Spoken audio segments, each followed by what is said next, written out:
प्रत्येकाच्या संसाराची, प्रत्येकाच्या प्रपंचाची हीच अवस्था आहे. दोघं जण नवरा बायको अशी गाडीवर चालले, गाडीवर रस्त्याच्या कडेला बैल सजवलेले. बैल कोण्या सणाला सजवते तो? पोळाच म्हणतात ना. बायकोनं नवऱ्याला प्रश्न विचारला म्हणे, वय व आज लयच बैल सजवलेत, आज कशाचा सण आहे? नवऱ्यानं सांगितलं आज बैलाचा सण आहे. म्हणला पोळा आहे. बायकोच्या काय मनात विचार आला की बायको म्हणली बैलाचा जसा सण असतो तसा म्हशीचा एखादा नसतो का?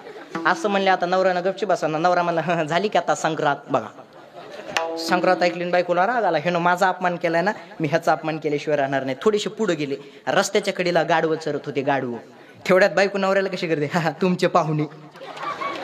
बायकोला नवऱ्याचा अपमानच करायचा होता, त्याच्यामुळे बायको नवऱ्याकडे बघून, गाडवाकडे बघून नवऱ्याला काय म्हणते, तुमचे पाहुणे. नवरा तिच्या पुढचा होता. नवरा गाडवाकडे बघून गाडवाला म्हणतो, राम राम सासरे बुवा. प्रत्येकाच्या संसाराची, प्रत्येकाच्या प्रपंचाची ही अवस्था आहे.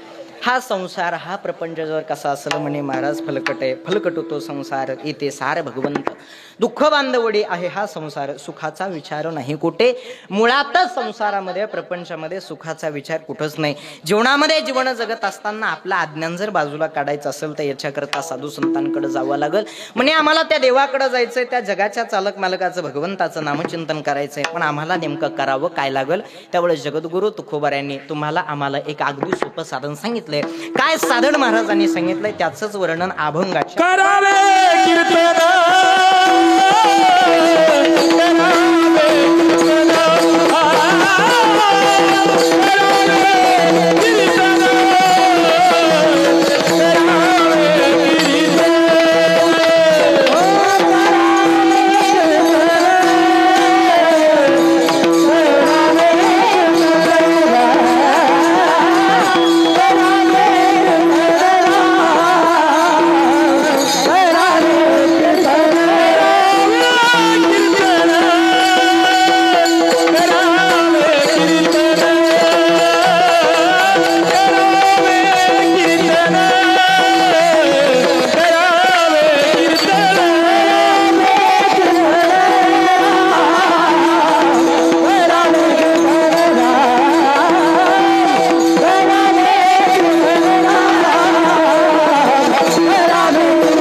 कार्यक्रमाची मजा त्यावेळेस आहे. गाणारे चांगले असले पाहिजे, वाजवणारे चांगले असले पाहिजे, ऐकणारे चांगले असले पाहिजे आणि सांगणारा बिघडलेला पाहिजे. सगळे जर कार्यक्रमाला चांगले असतील तर कार्यक्रमाची मजा आहे, नाही तर काही उपयोग नाही.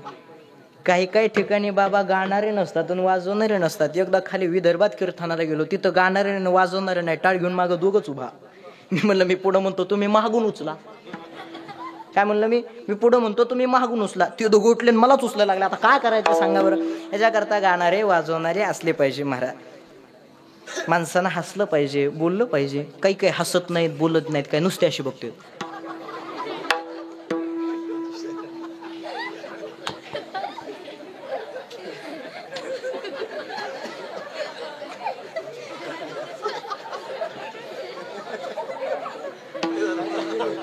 तुम्हाला वाटलं गेलं गेलं काका, काय माहिती का. याच्याकरता माणसानं हसलं पाहिजे, बोललं पाहिजे, फ्रेश राहिलं पाहिजे. जे खळखुळ हसतं ते मोकळ्या मनाचं असतं आणि जी जात गालात असते ती प्युअर आदल्या गाठीची असते बघा. त्यामुळे हसलं पाहिजे. अहो काही कायला हसण्यासाठी 500-500ची इंजेक्शन आहे. फक्त हसण्यासाठी इंजेक्शन दिले हसव ना, ते हसत नाही, ते नुसतं कोणतोय हस मोकळं म्हणून केव्हा जाशील म्हणून सांगता येणार नाही. आयुष्याचा आनंद घेतला पाहिजे. एक ऐका, हसा हसा हसा हस नाही ना हसा, तुम्ही हसून घ्या, मी चहा घेऊन येतो. हसलं पाहिजे माणसानं, फ्रेश राहिलं पाहिजे. बरोबर आहे का नाही बाबा? काही खरं नाही. उद्याचा सूर्य, उद्याचा दिवस आपल्यासाठी निघेल का नाही हे तुम्ही आम्ही सांगू शकत नाही. जेवढं आयुष्य भेटलंय का तेवढं आयुष्य माणसानं चांगलं जगलं पाहिजे. आणि हे काही का तुम्ही चांगलं वागा किंवा वाईट वागा, 40% समाज तुमच्या कायम विरोधामध्ये. चांगलं जरी वागले तरी लोक नावच ठेवणार आहेत, तुम्ही वाईट जरी वागले तरी लोक नावच ठेवणार आहे. ऐका, ह्याच्याकरता आपण कसं राहायचंय हे मात्र माणसाला कळायला पाहिजे. हे तुमच्यावरती आमच्यावरती सगळं डिपेंड आहे. ऐका, जीवनामध्ये जीवन जगत असताना माणसानं आनंदानं जगावं, प्रेमानं जगावं. या आयुष्याचा आनंद जो आहे ना हा पुन्हा पुन्हा नाहीये. बघा मी सांगत होतो, यांची किंमत जर सगळ्यांची करायची जर झाली ना तर यांची किंमत पैशावरती नाही केली जाणार. यांची किंमत पैशावरती नाही केली जाणार. हे सगळे जे मंडळी आज आपल्या गावामध्ये उपस्थित आहेत फक्त हे बाबांच्या प्रेमापोटी आहेत. काही लागत नाही महाराज. जगाच्या चालक मालकाला, भगवंताला एक वाक्य लक्षात ठेवा, देव जरी भगवंत जरी आपलासा करून घ्यायचा असेल ना तर याच्याकरता भाव असावा लागतो, निष्ठा असावी लागते, प्रेम असावं लागतं. दादा प्रेमानं जग जिंकता येतं याच्यात काहीच नवल नाही. प्रेमानं जगाच्या बापाला सुद्धा जिंकता येतं याच्यात फार मोठं नवल आहे. त्या भगवंत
भुकेला आणि हाची दुष्काळ तयाला.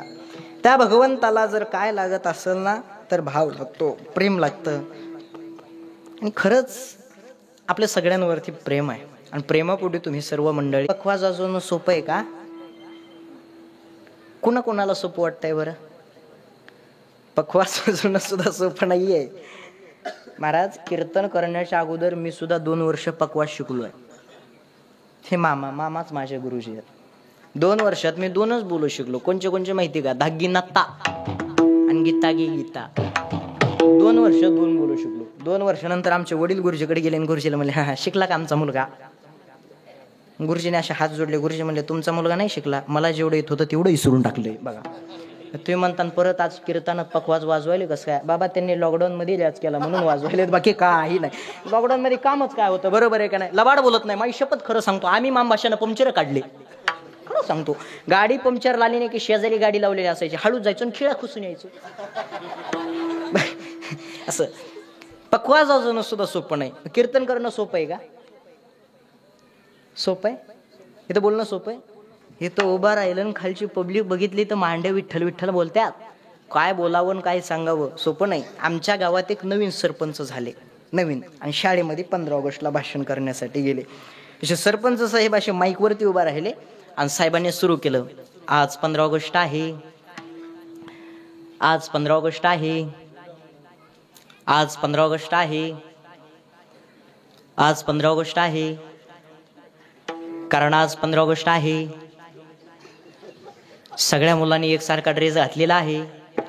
कारण आज 15 ऑगस्ट आहे. सगळे मुलं एका रांगेमध्ये उभा आहेत.